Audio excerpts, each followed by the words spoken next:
Bueno, muy buenas tardes a todos. Gracias por participar en este sexto encuentro del curso de Análisis y Actualización en Jurisprudencia de Cortes Regionales Internacionales. Hoy es un encuentro muy interesante. Va a estar a cargo del doctor Fabio Farinella, que me pidió que no lea su currículum porque si no íbamos a estar unos cuantos minutos hablando de eso.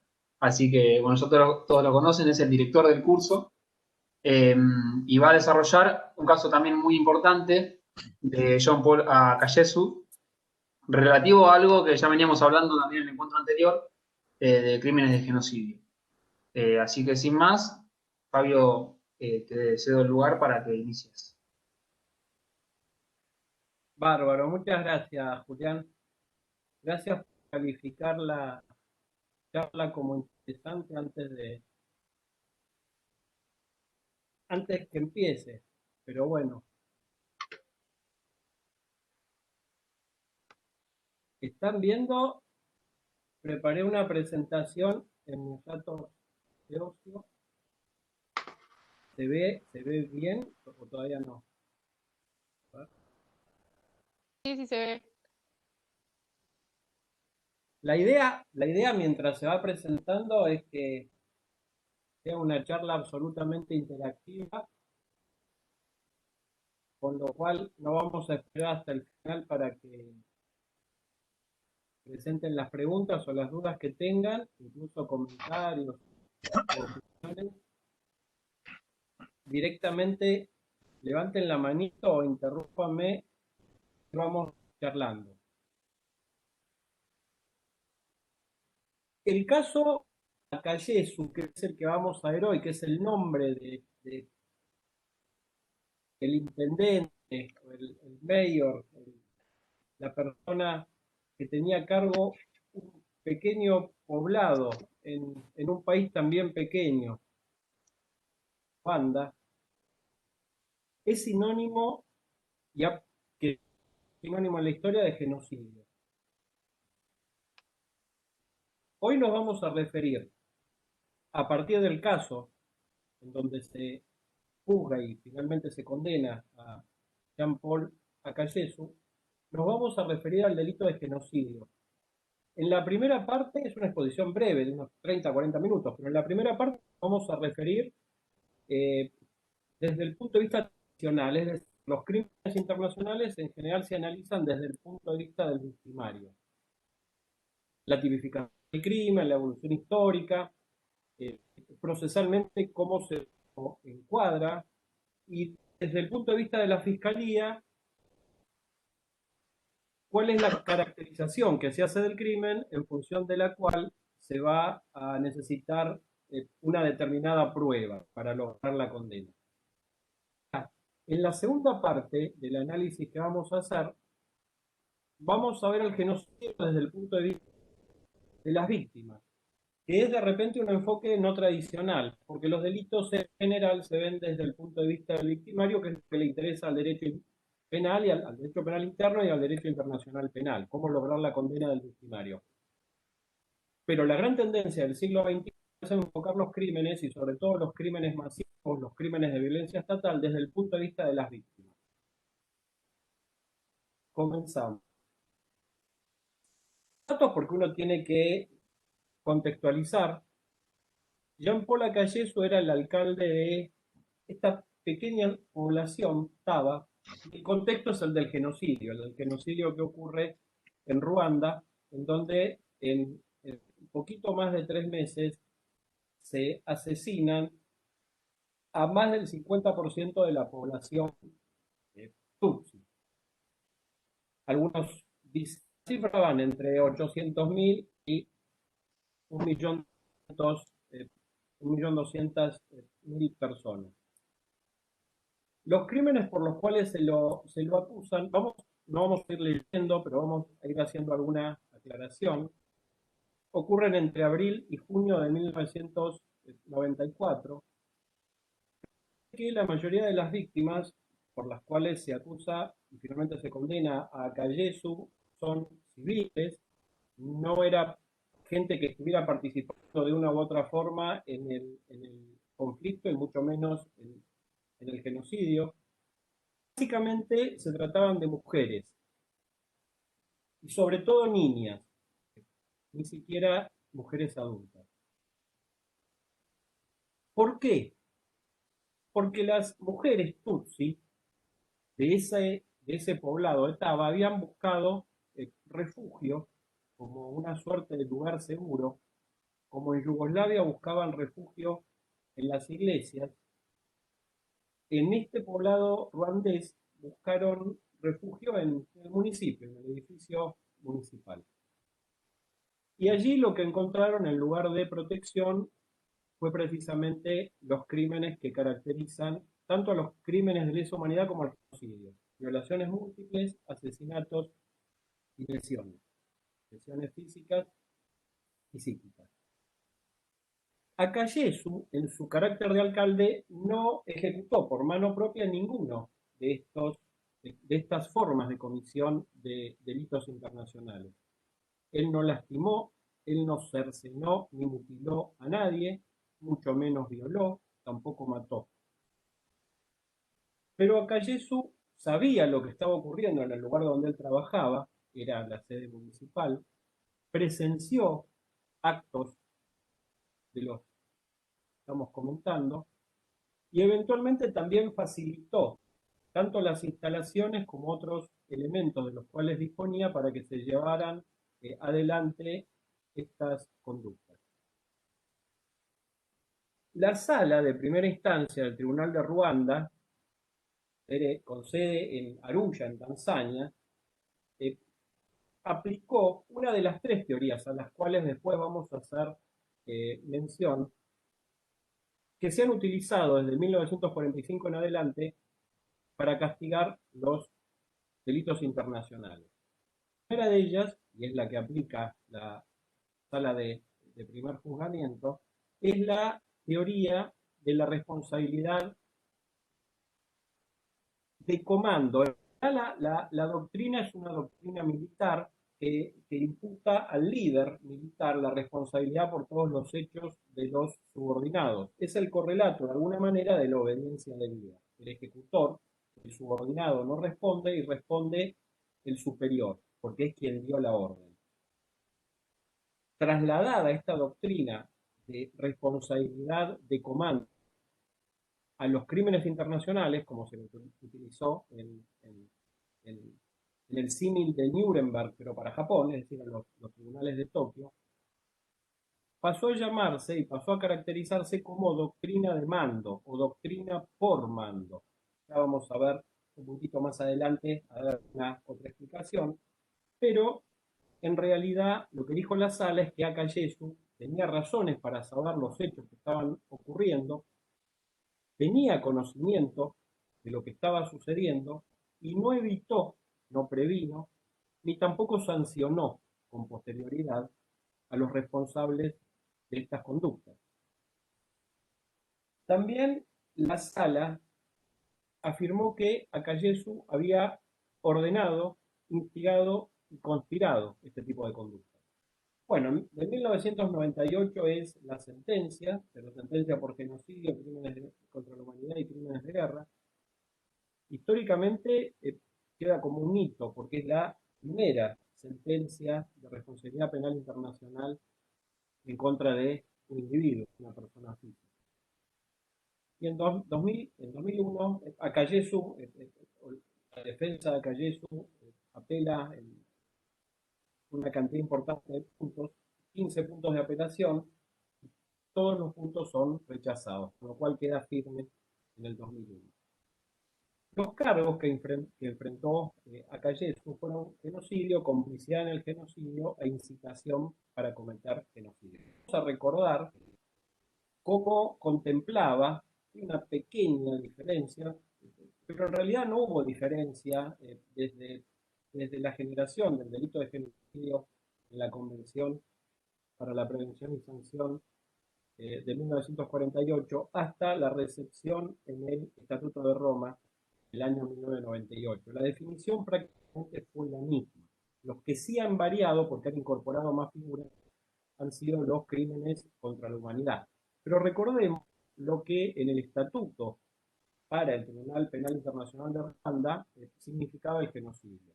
Lógicamente, el elemento característico, el dolo especial que distingue al genocidio de los crímenes de lesa humanidad es la intención especial de destruir, como ustedes ven, y está marcado en azul, 4 tipos posibles de grupos vulnerables, dados por la nacionalidad, por la etnia, por la raza o por la religión.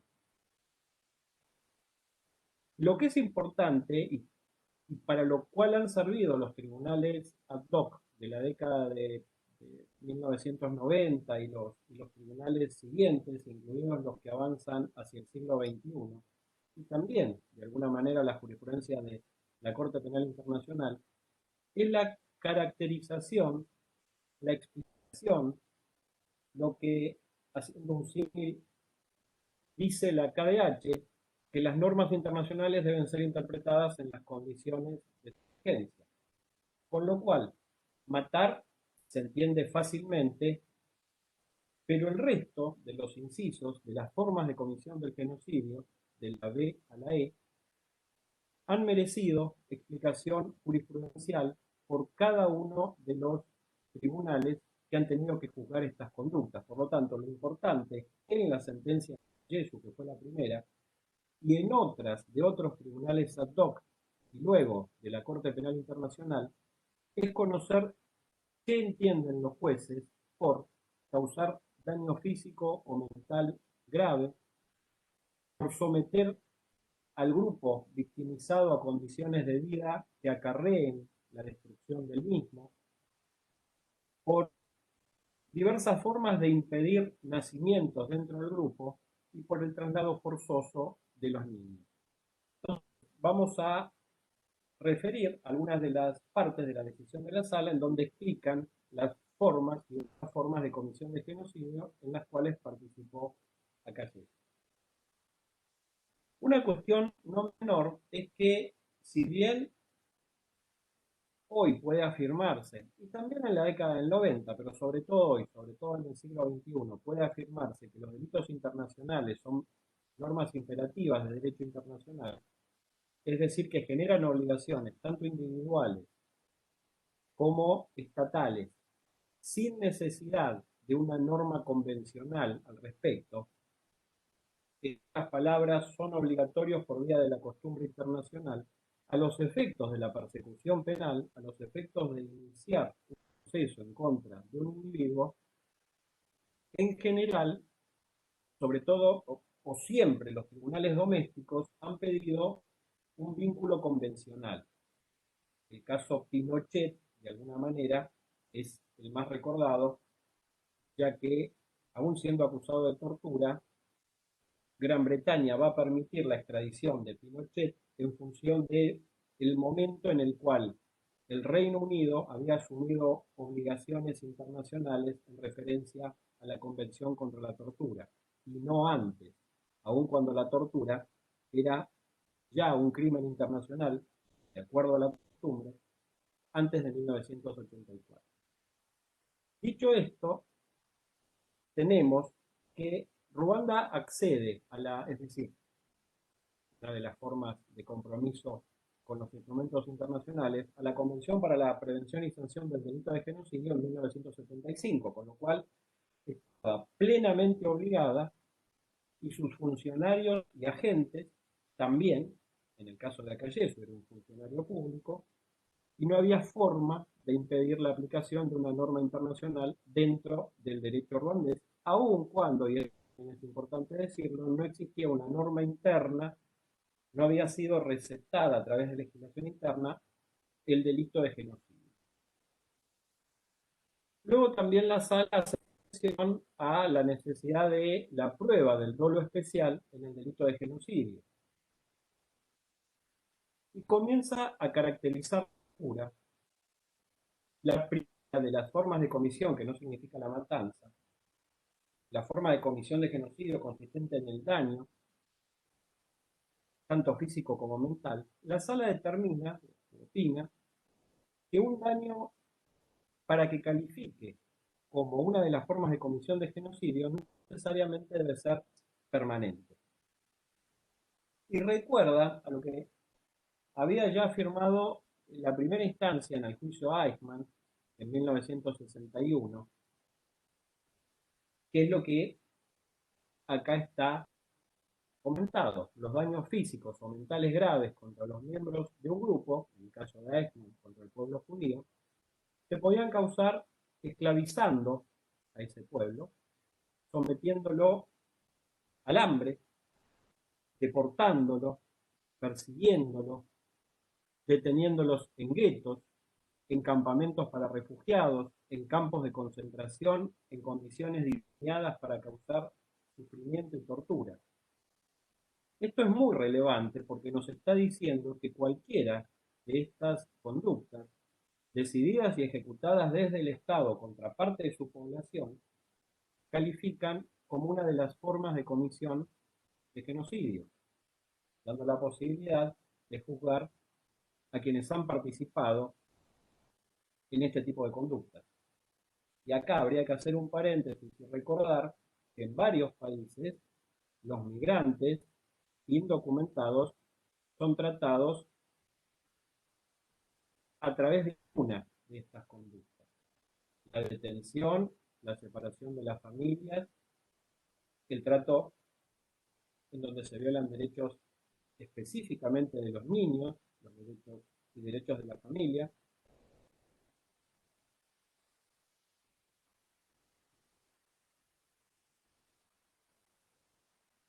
Acá hacemos un stop y recordamos o comentamos cómo se ha procedido para juzgar a los responsables individuales de delitos internacionales. Básicamente los tribunales internacionales, desde Nuremberg, pasando por los tribunales ad hoc de Yugoslavia, de Ruanda y algunos otros tribunales que han sido creados en la década del 90 y han prolongado su actuación en el siglo XXI. Basta recordar al Líbano, a Sierra Leona, a Timor Oriental, a Camboya. Han utilizado o han tenido que elaborar desde cero, porque no existía una forma de juzgar a criminales en la esfera internacional antes de Nuremberg. Entonces han tenido que utilizar alguna teoría de derecho interno que permitiera hacerlo. ¿Cómo relacionar a una persona, a lo que luego se llamó autor de escritorio, con hechos que sucedían muchas veces a miles de kilómetros y en los que no habían tenido la más mínima intervención física? La primera de las teorías, la utilizada en Nuremberg y en Tokio, fue la teoría que ya mencionamos, la responsabilidad por mando.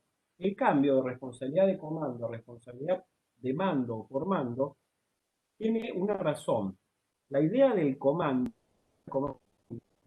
y los juicios llevados adelante contra los jerarcas japoneses hicieron algo más que juzgar a los líderes militares. Incluyeron dentro del liderazgo al liderazgo civil. Con lo cual, desde 1946, la teoría pasa a caracterizarse como simplemente responsabilidad por mando. El que manda, el líder, en una primera instancia el líder supremo, después se van elaborando la idea de liderazgos intermedios, va a ser el responsable de todos los actos que haya hecho o que hayan realizado sus subordinados. O bien porque han ordenado tales actos, o bien porque, aún sin haberlos ordenado, no los han prevenido, que eran actos contrarios al derecho internacional, o habiendo sucedido, no los han sancionado. Entonces, existe una reformulación de la teoría militar de la responsabilidad de comandos, se adapta al mando civil, así se la conoce hoy en día, por eso un presidente puede responder por la comisión de delitos internacionales, pero mismo en Nuremberg, la consecuencia de la responsabilidad de mando es la imposibilidad de condenar al subordinado. Quien asume la responsabilidad total por los delitos cometidos es el liderazgo, son los líderes. Con lo cual, los subordinados, los ejecutores directos, los que mataron, los que violaron, los que torturaron, quedan libres. Y esto no podía ocurrir en Nuremberg. Por lo tanto, se afirma en la misma sentencia esta prohibición de invocar la obediencia debida cuando la orden es manifiestamente ilegal. Cuestión que ha sido repetida en todos los estatutos de los tribunales ad hoc y es parte hoy del derecho internacional penal como uno de sus principios y es parte también del Estatuto de Roma, que crea la Corte Penal Internacional. Con lo cual, se va hacia arriba en la responsabilidad a través de la responsabilidad de comando y se va hacia abajo, hacia el ejecutor directo, a través de la prohibición de invocación de la obediencia debida, que también era y es una doctrina existente en el derecho militar, que sigue siendo aplicada para otros casos que no se relacionan con órdenes manifiestamente legales como son las de cometer delitos internacionales. Ahí tienen algunos casos, los cuales el caso Toyoda es el Tribunal de Tokio el primero al que se aplica, y después, bueno, el Tribunal de Yugoslavia caracteriza la responsabilidad del mando, la extiende al mando civil, establece requisitos para que la misma proceda, y finalmente la recepta el Estatuto de Roma de la Corte Penal Internacional en el artículo 28. Pero el Tribunal ad hoc de Yugoslavia toma y básicamente se basa en una teoría utilizada por el Common Law, que en derecho penal tiene la idea de la responsabilidad común, la responsabilidad de todos los intervinientes en el grupo criminal. El ser parte del grupo implica asumir las responsabilidades de todos aquellos actos previsibles dentro del grupo. Y así es como elabora la teoría de la SC, de la Empresa Criminal Conjunta, el Tribunal Penal Internacional para la ex Yugoslavia. Si bien hay diferentes interpretaciones dependiendo de la conformación de las salas del Tribunal de Yugoslavia, algunas imponen más o menos requisitos, en función de lo cual responden todos los miembros del grupo, aunque ni siquiera hayan estado presentes en el momento y en el lugar donde se cometieron los crímenes. O, en la forma restringida, responden solo aquellos miembros del grupo que estuvieron presentes y sabían y tenían conocimiento de lo que estaba realizando el grupo. Más allá de esas caracterizaciones, lo que es común a la aplicación de la teoría de la empresa criminal conjunta son el ABC que aquí pueden leer. Una pluralidad de miembros, un plan, intención o propósito criminal del grupo y una contribución significativa a los actos, no necesariamente los actos que se estén juzgando en un determinado caso, sino al accionar del grupo. Una contribución significativa al accionar del grupo. Quiere decir que, si por ejemplo, una persona es miembro de ese grupo y es la encargada de conseguir el armamento con el cual después van a torturar o a matar a determinadas otras personas en diferentes lugares, de regiones, va a responder también, aunque no haya estado presente en ninguno de los lugares donde se llevaron adelante estas conductas. Esta idea de la empresa criminal conjunta tuvo su razón de ser, porque en Yugoslavia básicamente no se juzgaba el accionar de un Estado en contra de su población, sino que se juzgaban una cantidad importante de grupos atomizados, tanto paraestatales como grupos políticos que se oponían al gobierno de una determinada región, con lo cual había una suerte de imposibilidad de prueba de una estructura formal. Y había que ir entonces analizando el accionar de determinados grupos que tenían sus propios jefes, que respondían a un mando único, que detentaban armas y que tenían propósitos criminales, pero que no pertenecían estructuralmente a una organización formal. Por eso esta teoría fue tan usada y aplicada en Yugoslavia. La crítica es la llamada responsabilidad vindicante, es decir, la responsabilidad en cabeza de cualquiera. El solo hecho de pertenecer a un grupo implica que voy a ser responsable por todos los actos que el grupo cometa y, en definitiva, bueno, puede, y de hecho choca bastante, sobre todo en la forma más amplia, con ciertos principios básicos de la dogmática penal, sobre todo la dogmática penal que poseemos nosotros, no la alemana, no tanto con el common law. Y finalmente, la datación penal, ya que no fue usada prácticamente por tribunales internacionales, sino que fue creada a partir de la dogmática doméstica, del derecho doméstico, la teoría de Roxin, la teoría del dominio de la voluntad en virtud de aparatos organizados de poder. La idea de que el Estado es una herramienta que puede volverse criminal en función del uso que le den sus líderes, sus gobernantes. La idea del dominio de la voluntad del autor fungible. No importa quién ejecuta la orden, importa que yo sé que la orden va a ser ejecutada, porque si alguien se niega, otro lo va a hacer. Es parte de la burocracia estatal dirigida hacia la criminalidad. Lo importante de estas tres figuras, bueno, esta fue la tercera, la teoría de Roxin, fue utilizada en algunos casos en Alemania, no para crímenes internacionales, sino para ciertos delitos internos, básicamente. En Argentina se utilizó para la primera condena a las juntas, no la que dicta la Corte Suprema finalmente confirmando las condenas, sino la de la Cámara Federal. Y en Perú se usó para precisamente juzgar a Fujimori y crímenes cometidos en contra de la población, de grupos que luchaban contra el Estado.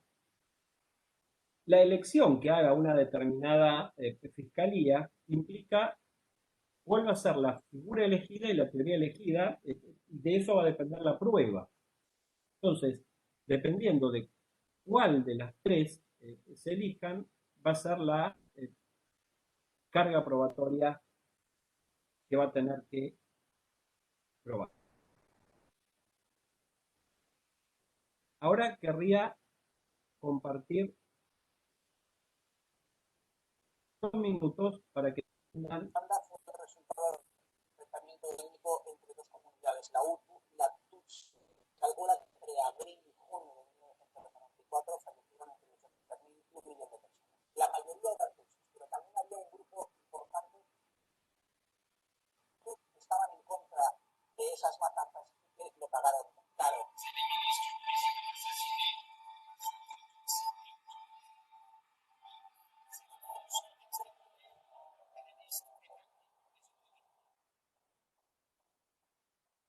Históricamente se considera que el detonante de la matanza salvaje de tutsis a manos de Hutu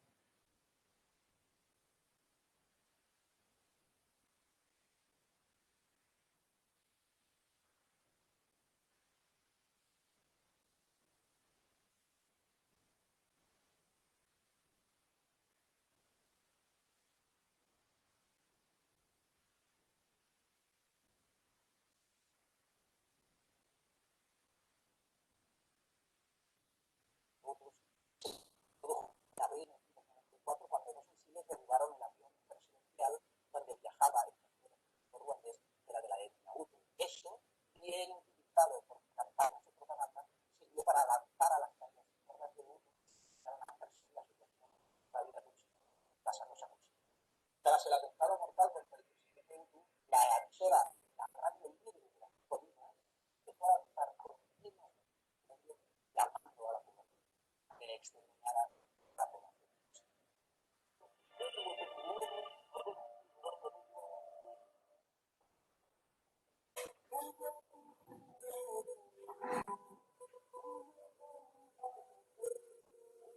El origen remoto de este antiguo enfrentamiento radica en el control de las tierras. Los tutsis eran un grupo muy menor a los hutus, pero en cambio habían sido las élites gobernantes durante todo el periodo colonial.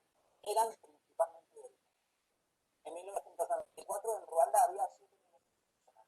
Los tutsis no llegaban a un.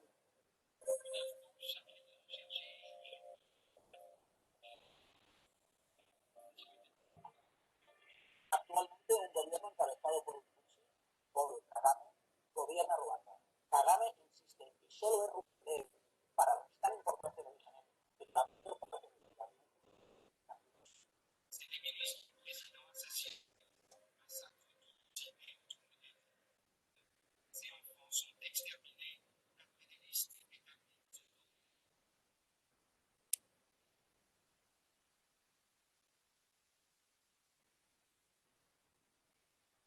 eso para que de alguna manera vean el contexto en el cual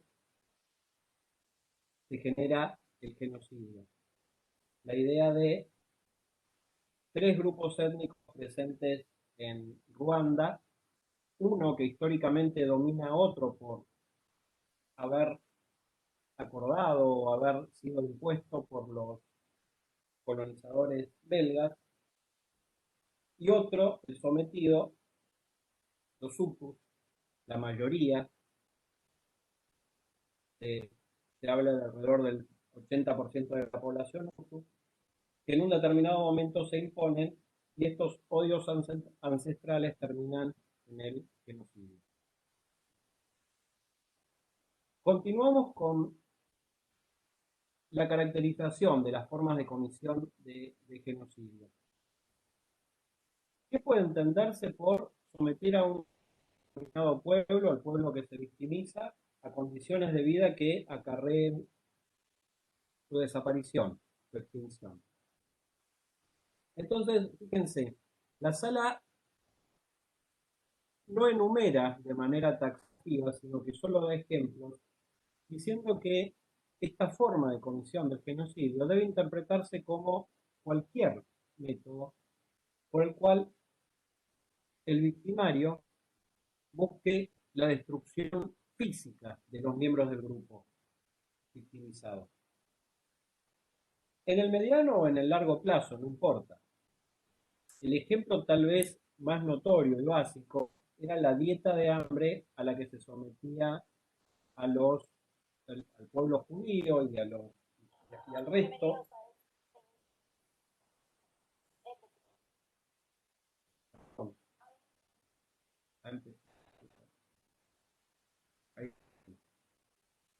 La dieta de hambre a la que se sometía a las víctimas de Auschwitz, dándoseles 800 calorías por día, cuando una dieta común de cualquiera de nosotros está entre las 2000 y las 3000, algo que estemos haciendo dieta.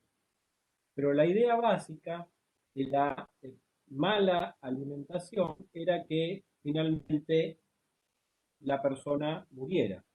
Y a esto le sumamos los castigos, los trabajos muchas veces sin sentido, como eran acarrear piedras de un lugar a otro para después volverlas a dejar en el inicio, terminaban con el resultado del exterminio, pero por esas condiciones a las que se somete a la víctima. También menciona la expulsión sistemática de hogares, que es lo que hoy en día está ocurriendo y por lo cual lo que está ocurriendo en Myanmar, y por lo cual hay una denuncia de Gambia contra Burma, Myanmar, ante la Corte Internacional de Justicia, y al mismo tiempo hay una investigación en curso en la Corte Penal Internacional por genocidio. La quema de las casas para que la gente ya sin nada, sin ningún bien y con la amenaza de ser además asesinados, huya y vaya a los países limítrofes, a Bangladesh, por ejemplo. Y también menciona la reducción de los servicios médicos esenciales a un mínimo.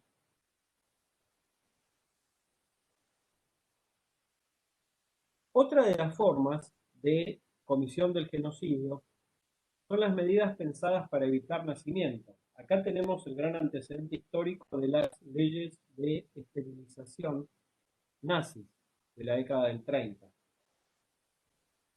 Y la sala menciona, la mutilación sexual, el control forzado de natalidad, la separación de sexos, la prohibición de matrimonio. Es interesante notar que todas estas medidas, todas ellas, desde la mutilación para abajo, la que menciona la sala, pueden ser legales, lo que nos lleva a toda una problemática. Es decir, un Estado puede, la mayoría, el Parlamento puede aprobar normas que impliquen cualquiera de estas acciones. De hecho, existen estados hoy en día que poseen normas sobre estas cuestiones.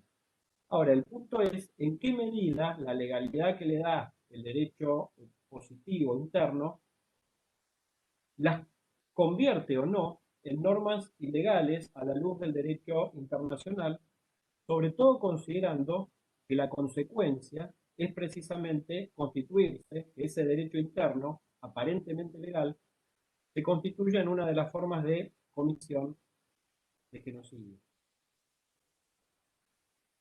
Y respecto de uno de los hechos fundamentales, que eran, más que las violaciones, directamente la violencia sexual en contra de las niñas y las mujeres, que es de alguna manera la conducta principal en la condena a Cayesu.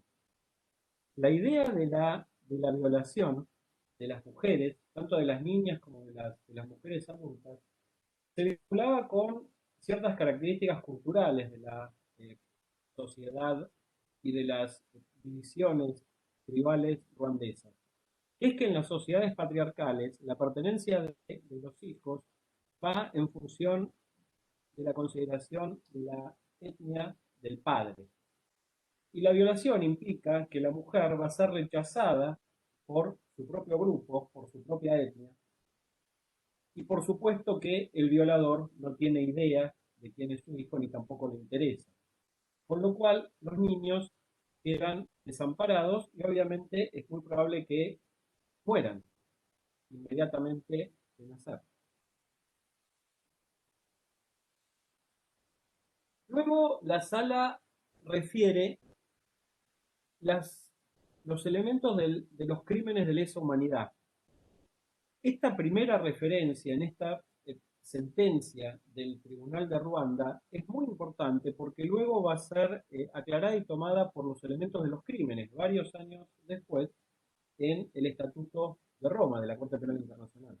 Dice, bueno, el acto para ser considerado un crimen de lesa humanidad debe ser inhumano, debe causar sufrimiento, debe ser parte de un ataque generalizado o sistemático que se esté desarrollando, que esté teniendo lugar, al menos en una región del territorio del Estado. No es necesario que que esté ocurriendo en todo el territorio del Estado, pero sí en una determinada región, como puede ser una provincia o una determinada zona. Las víctimas deben ser parte de la población civil, porque si no serían crímenes de guerra, si fueran otras las conductas más específicas que tienen que ver con las obligaciones de los militares respecto de los propios militares enemigos, de los combatientes y de los civiles que están en territorio ocupado. Pero si no pasa esto, la población victimizada puede bien considerarse víctima de un crimen de lesa humanidad. Y luego, el cuarto elemento, cometerse sobre bases discriminatorias, es decir, la idea de un trato diferente en función de la pertenencia de la víctima. Acá ya no tenemos la intención, el doble especial de la destrucción del grupo, pero sí tenemos un nivel menor, si se quiere, la idea del trato diferente por una de las determinadas razones. La trato de manera diferente y perjudicial por su nacionalidad, por sus ideas políticas, étnicas, raciales o religiosas.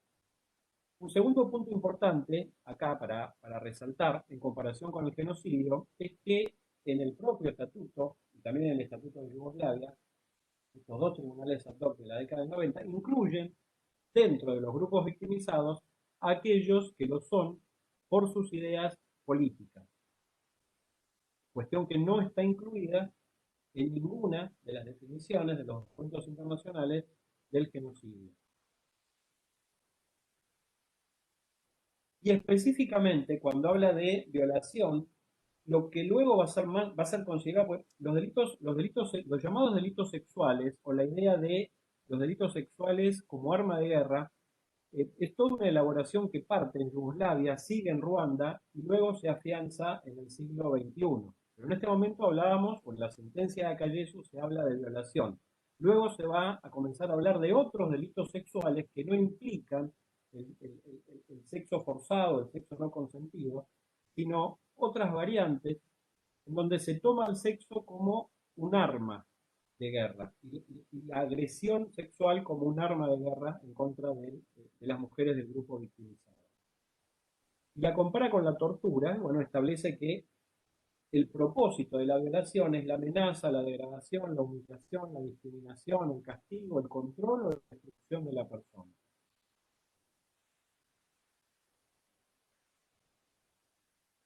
La sala de juzgamiento de Acayesu y luego también la segunda instancia, la Cámara, determina que la violación de las mujeres Tutsi fue sistematizada y perpetrada solo contra las mujeres Tutsi. La violencia sexual fue un paso en el proceso de destrucción del grupo. La idea, ahora vamos a ver unos minutos más con alguna, con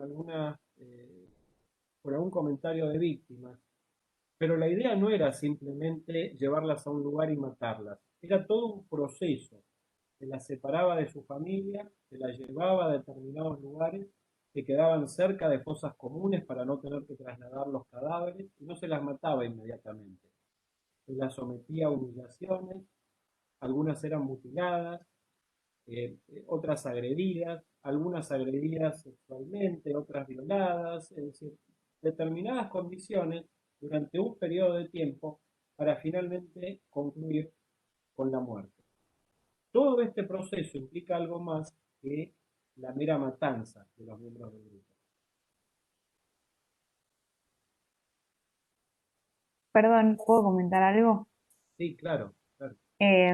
No, que hay algo como simbólico en hacer ese proceso de destrucción de los cuerpos de las mujeres que tiene mucho que ver con el cuerpo de la mujer como el territorio del hombre Tutsi. Y ahí creo que también, siguiendo con lo que planteaba usted recién, me parece que, claro, el arma de guerra es eso, es como decir, bueno, estos cuerpos son míos, como también son míos toda esta tierra y es mío toda esta tierra, también son las mujeres. Nada, esa noción como de objetivizar también estos cuerpos que también son de propiedad de los hombres. Exacto, Paula. La idea, bueno, esto es básico lo que dijiste, ¿no? Porque la idea del territorio, el territorio es de mi etnia y nadie más tiene derecho a vivir acá. Y tanto no tienen derecho que yo tengo el derecho de asesinarlos, pero más que eso, porque también podría hablarse de limpieza étnica expulsándolos del territorio. No tienen derecho a existir, no tienen derecho a reproducirse, no tienen derecho a tener ninguna nueva generación en el futuro. Simplemente deben desaparecer. Esa era la orden.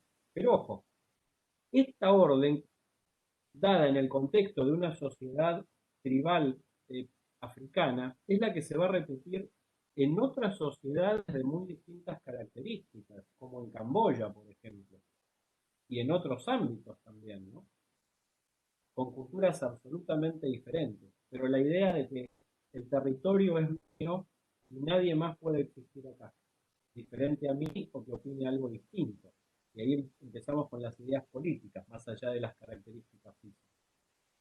Sí, que incluso creo que yo encuentro como un paralelismo con las cosas que pasan por ahí en México, con el narcotráfico, e incluso el caso paradigmático de Campo Algodonero, y como de, bueno, conquisto este lugar y ¿qué hago? O sea, violo a las mujeres, las mato, las dejo en la calle como una forma de decir, acá estoy yo y este lugar es mío.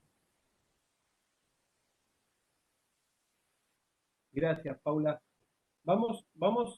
Seleccioné algunos pequeños minutos. Yo voy a ir haciendo un stop, a veces son 1 o 2 minutos, son 4 partes, pero si alguien quiere comentar o preguntar algo, lo puede hacer sin esperar a que termine todo, ¿no? Cada uno de alguna manera da para comentar alguna cuestión. Voy a dejar aquí para que se pueda escuchar.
Alango no es policía ni fiscal, es un docente jubilado. Investiga por cuenta propia. Para muchas víctimas de genocidio, su trabajo es la única Perdón, pero no se escucha nada, creo, ¿eh? O por lo menos anda tan trabado que no se aprecia. Sí, Fabio, vuelve a pasar lo mismo, ¿no?, que el anterior. Te puedo mandar el link para ver si lo pasás vos y se escucha. Dale, obvio, obvio. Sería porque es para que lo comentemos y sería una lástima si no. Gracias por decir. ¿Para que me lo pasás por WhatsApp? Te lo paso por WhatsApp. Dale, sí, sí. ¿Para que te voy a abrir WhatsApp?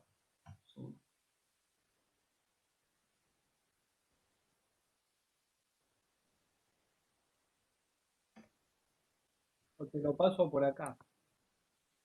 ¿Se puede? Ah, sí, se puede. Ahí está. Ahí va.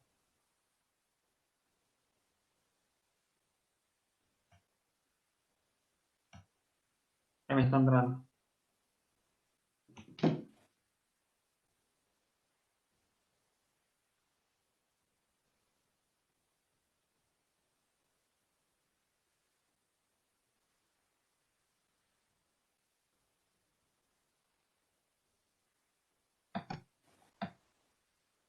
Dame un segundo que está cargando.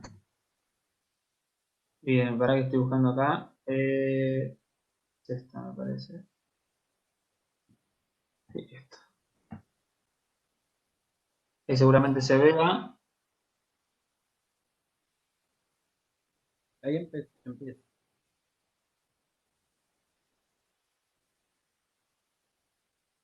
¿Ya se ve el video? No, todavía no. Ahí está.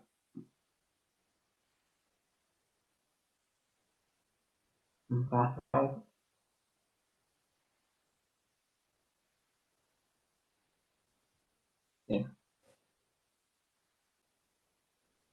Bien, ahí pongo play y arranca.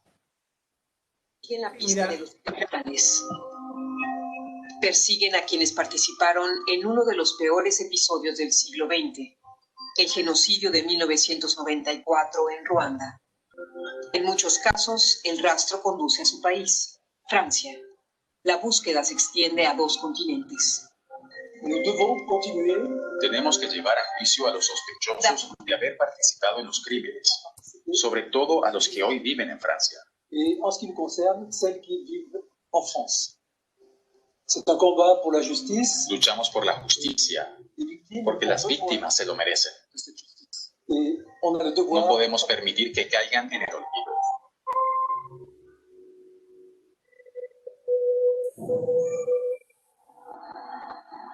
Alain Gauthier en su difícil misión en el este de África.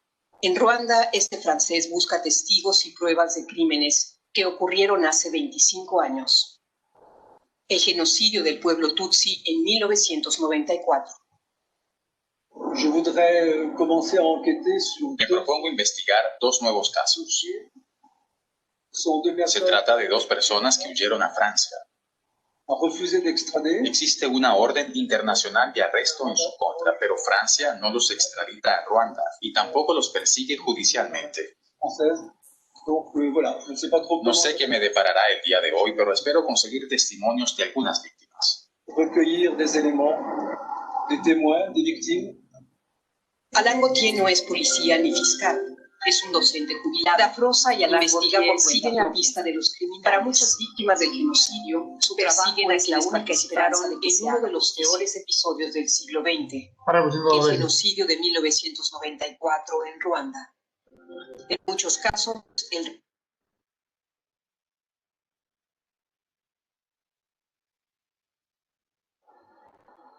On trouve inacceptable que des personnes qui No sont podemos aceptar que personas que participaron del genocidio Tutsi disfruten una existencia pacífica en Francia, mientras los sobrevivientes viven aquí en la pobreza. les victimes ici, les rescapés, vivent. Los autores están en Francia y han adquirido una especie de inmunidad. Eux, ils sont en France, ils se sont refaits une sorte de virginité. Ruanda, el país de las 1000 colinas. En 1994 se convirtió en el escenario de uno de los peores crímenes de la historia reciente.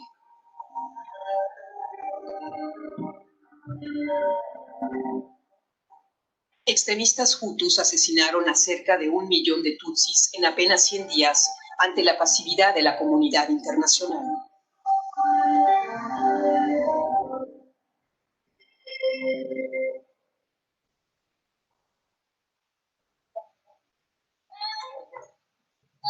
Solo en esta iglesia en Kitsuguru mataron a más de 3.500 personas en un solo día.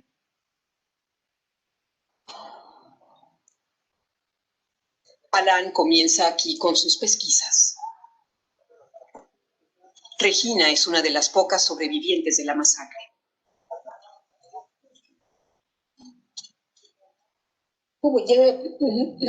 Toda mi familia se había escondido aquí. Éramos una gran familia y ahora solo quedo yo. Echaron los cadáveres a la cisterna frente a la iglesia, pero yo sobreviví gravemente herida. Nos hicieron cosas tan horrorosas que son difíciles de imaginar. Me duele escuchar que esa gente vive ahora en otro sitio como si no hubiera pasado nada.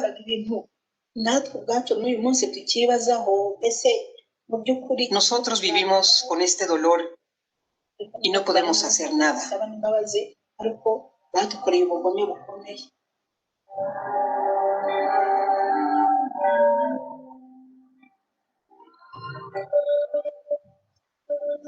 Heridas que nunca sanan. Muchas víctimas callan, pero Regina decidió hablar con Alá.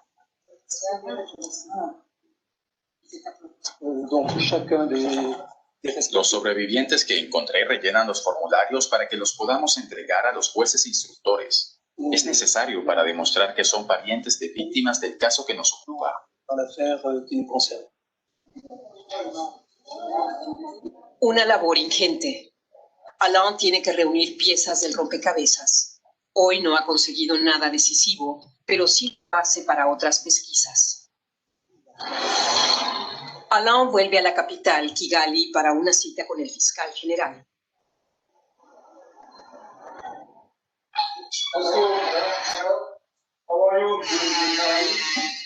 Las autoridades lleva 2 nuevos dosieres de Ruanda para motivar a la fiscalía a iniciar pesquisas. Considera que aclarar el genocidio también es una responsabilidad. Pestañeé y no me di cuenta que habías pasado al segundo. Bien. Quería hacer 3 observaciones de lo que vimos. Primero, 2 obligaciones que tienen los estados y que, como vemos, no todos los estados cumplen. La primera es una obligación de luchar contra la impunidad. Esto implica que si algún acusado de delitos internacionales está en su territorio, debe, y ahí viene la segunda gran obligación de derecho internacional, extraditarlo o juzgarlo. Si no está incumpliendo ese estado y eventualmente puede ser responsabilizado internacionalmente. Y esos son los primeros puntos. Y el tercero, es cómo llega a las víctimas, porque nosotros no podemos tener un pedido de captura internacional en contra de una persona que está refugiada en otro estado si no tenemos víctimas que lo acusan, si no tenemos pruebas de los crímenes que ha cometido. Y acá, en los crímenes internacionales en general, el aspecto de la distancia es decisivo. Los tribunales internacionales, prácticamente todos, se han creado y ubicado, se han locado geográficamente fuera del lugar donde ocurrieron los hechos. Con lo cual, de alguna manera, tenemos una imposibilidad casi absoluta de ver a las víctimas. En este sentido, la función que cumplen las ONG y los particulares, como este hombre, es decisiva, en el sentido de que son los que recolectan las denuncias, los testimonios, y finalmente los aportan. Pero muchas veces también, y sobre todo en la Corte Penal Internacional, la distancia es cultural. Son europeos juzgando situaciones tribales, formas de comisión de crímenes que tienen que ver muchas veces con la cultura. Con lo cual también se precisa una traducción, si no en el idioma, entender las situaciones y comprender las conductas de las personas durante la ejecución de los crímenes.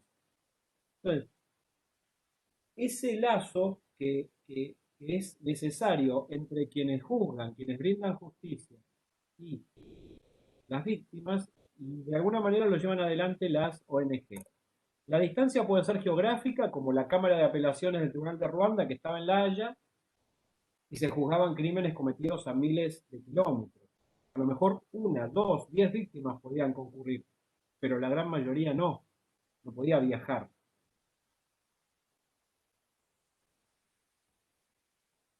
La distancia puede ser cultural, como lo que dijimos, pero también la distancia puede ser social, en el sentido de pertenecer a niveles socioeconómicos distintos que hacen que quien está juzgando, quien pertenece a determinado poder judicial de X estado, no comprende las situaciones por las que pasó la víctima, que pertenece a otro estrato social con el cual él jamás tuvo contacto.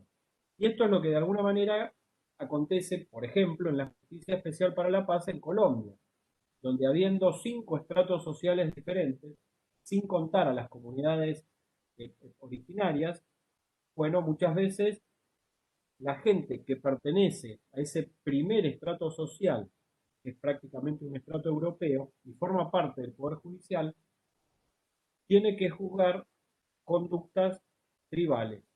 Y eso también es un desajuste muy importante, porque implica una imposibilidad de comprensión de las conductas.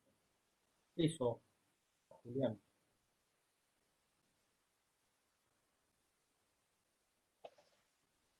Sigo. Gracias. Posibilidad europea. Oui, je pense que les personnes qui sont A soupçonnées los genocidas se los busca en todas partes. en Europe, En Europa, Canadá o Estados Unidos, y en diversos países de África. maintenant, ce qui fait la Pero lo especial de Francia es que no extradita. toutes les personnes qui Todos sont los réclamées inculpados en par- Ruanda que viven aquí no son extraditados. pour l'instant, on en est à 42 solicitudes de extradición, 42 negativas. Solo nos queda denunciarlos en Francia. Vous allez dire condamnés, allez juger en France. Alain se encuentra con su abogada Domitille Philippard. Le trae los dosieres de Ruanda para que la letrada denuncie a 2 sospechosos. Alors, j'étais au Rwanda en novembre, En noviembre estuve en Ruanda y recabé información. donc j'ai essayé de travailler sur 2 nouveaux dossiers. Alain lo ha documentado todo minuciosamente. Para Domitille Philippard, la colaboración con Alain reviste un carácter especial. El trabajo con Alain y Dafrosa cala hondo. Conmueve ver cómo sacrifican toda su vida. No pueden evitarlo. Y eso también me conmueve a mí. Es algo muy especial. Un genocida no es un caso penal cualquiera. Eso desde luego. En París coinciden todos los hilos. En los últimos años, Alain y Dafrosa han pasado mucho tiempo aquí, en el Ministerio de Justicia.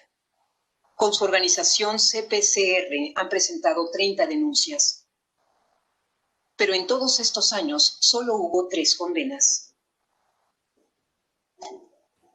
Les 3 personnes qui ont été condamnées ne l'ont Y si no hubiera sido por nosotros, esas 3 condenas no se habrían producido. qui a obligé les... Fuimos nosotros los que emplazamos al juez instructor. Voilà, c'est simplement... Es la realidad. C'est la réalité. La justicia no ha tomado la iniciativa hasta hace poco. Poursuit lui-même les investigations de sa propre initiative. ¿Por qué permanece tan pasiva la justicia francesa a la hora de investigar el genocidio? En las afueras de París, la jueza Aurelia de Vos Trabaja en el Tribunal Supremo de Derechos Humanos.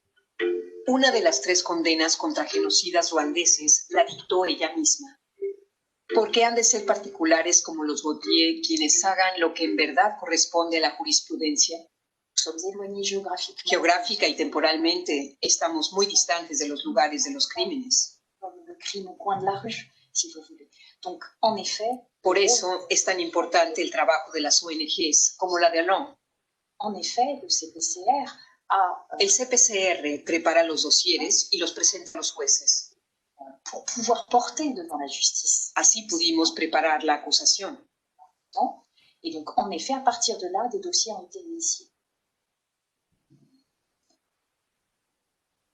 Ahí, Fabio, ¿cortó?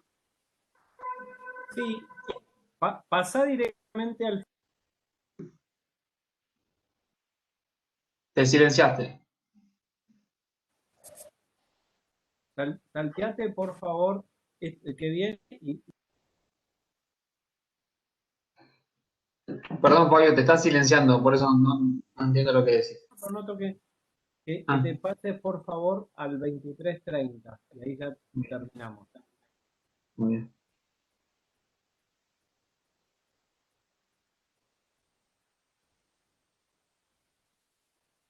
Por eso la búsqueda continúa.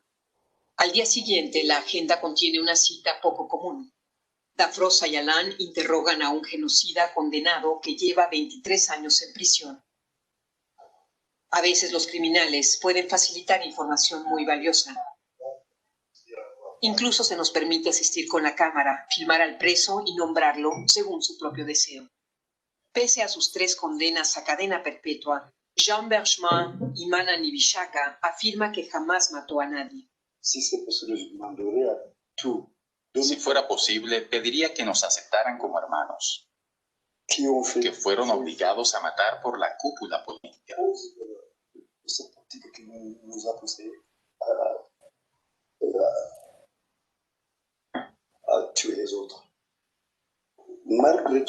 A pesar de todo, si los parientes de las víctimas tienen algo de patriotismo, deberían perdonarnos. Para Alain y Dafrosa es una conversación difícil de soportar.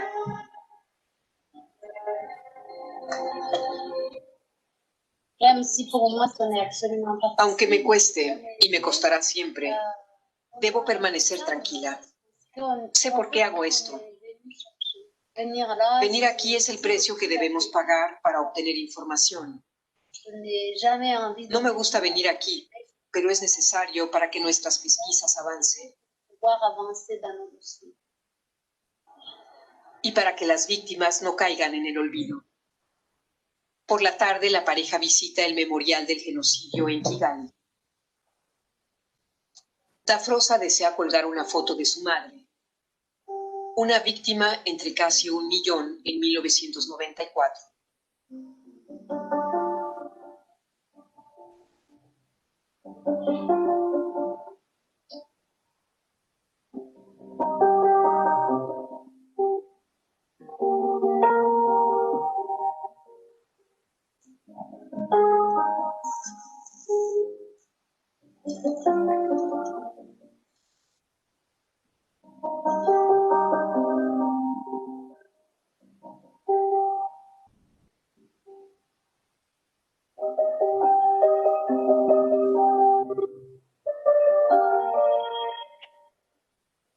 Pese a todos los recuerdos terribles, Dafrosa cree en el futuro de Ruanda.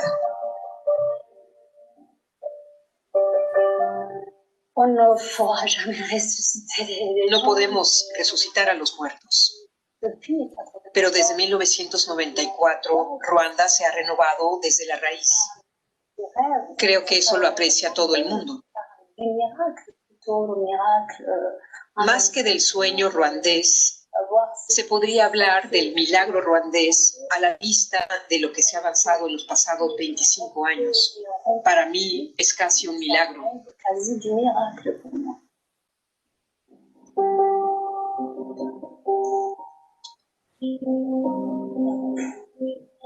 Los restos mortales de la madre de Dafrosa permanecieron largo tiempo desaparecidos.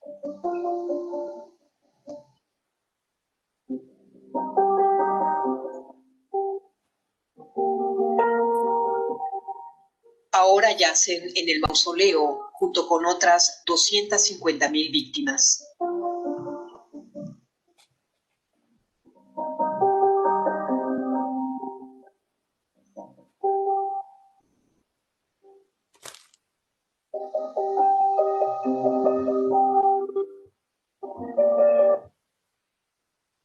Bárbaro, muchas gracias, Julián.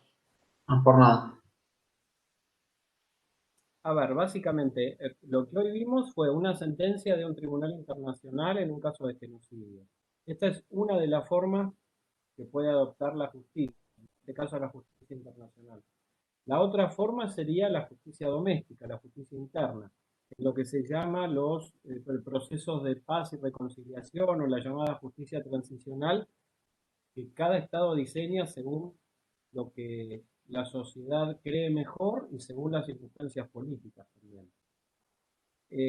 La justicia internacional, como la que vemos con el caso Akayesu, es útil en el sentido de lo simbólico, de reflejar que incluso siendo líderes se puede tener castigo y de desplegar una suerte de jurisprudencia que después se va a ir elaborando y avanzando y que en alguna medida va a ser obligatoria, entre comillas, para los tribunales domésticos, para los tribunales nacionales. En lo efectivo, en lo que hace a las víctimas, es muy poco, es prácticamente nada. La cantidad de sentencias de los tribunales internacionales es insignificante en comparación con el número de victimarios y el número de víctimas. La justicia doméstica, la justicia transicional o los procesos transicionales también tienen sus cuestiones. Depende del grado de poder que tienen aún durante la transición los victimarios, va a ser la mayor o menor justicia que puedan lograr las víctimas. Y sobre todo en el caso de Ruanda, se procedió a utilizar para la masividad de los procesos, para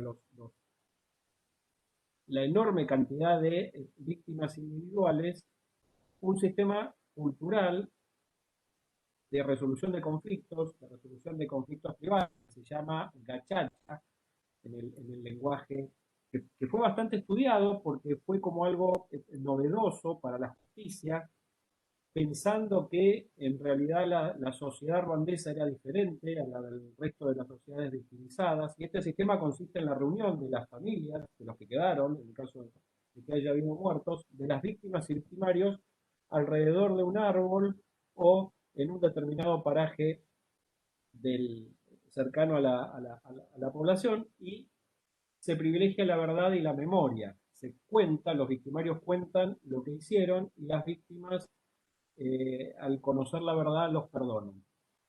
Lo que se olvida decir muchas veces es que este sistema tribal, llamado gachacha, es usado desde hace cientos de años para resolver disputas familiares, como puede ser alguna mala acción de un hijo respecto del vecino o una infidelidad en un matrimonio, pero no para crímenes masivos, crímenes internacionales, que fue para lo que se usó. Con lo cual, al día de hoy, los líderes han sido condenados, algunos de ellos, vimos que los que huyeron a otros estados no, y la enorme cantidad de víctimas que hubo, bueno, han hallado como respuesta el conocer la verdad. Y solo eso, lo cual muchas veces, bueno, puede mover a muy poco, ¿no? Bueno, esta era un poco la idea del comentario del caso Akayesu, la violencia sexual como forma de comisión del delito de genocidio, la primera condena y algunas ideas sobre la retribución a las víctimas en estos contextos. Si alguien tiene alguna pregunta, podemos charlar o algún comentario.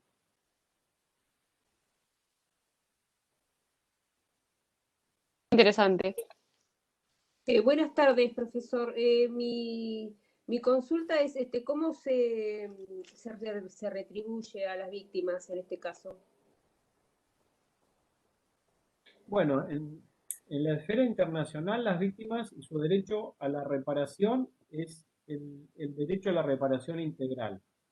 Se hace un símil de lo que el derecho internacional considera que deben recibir los estados cuando son víctimas de un ilícito. Los estados deben recibir una reparación integral y a las víctimas se les debe, no quiero decir que se les dé, se les debe una reparación integral.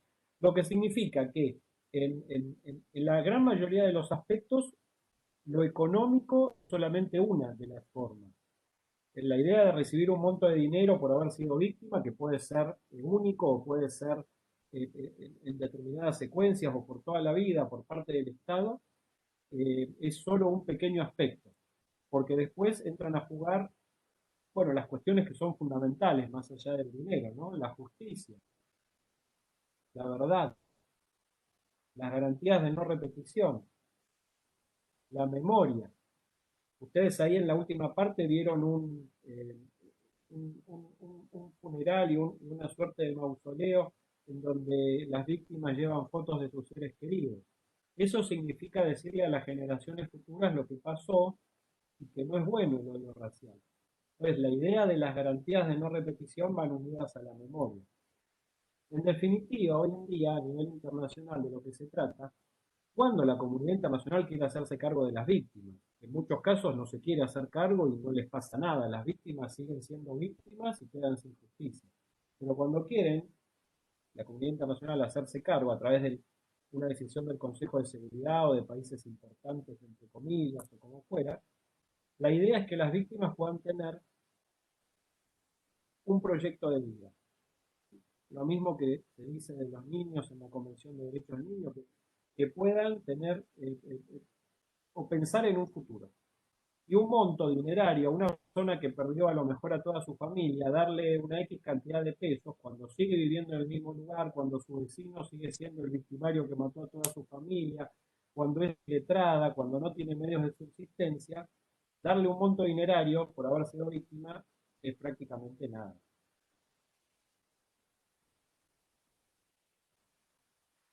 Gracias. No, de nada. Julián, a la 1, a las 2. Bueno, me adelanté, dije que era interesante y fue muy interesante.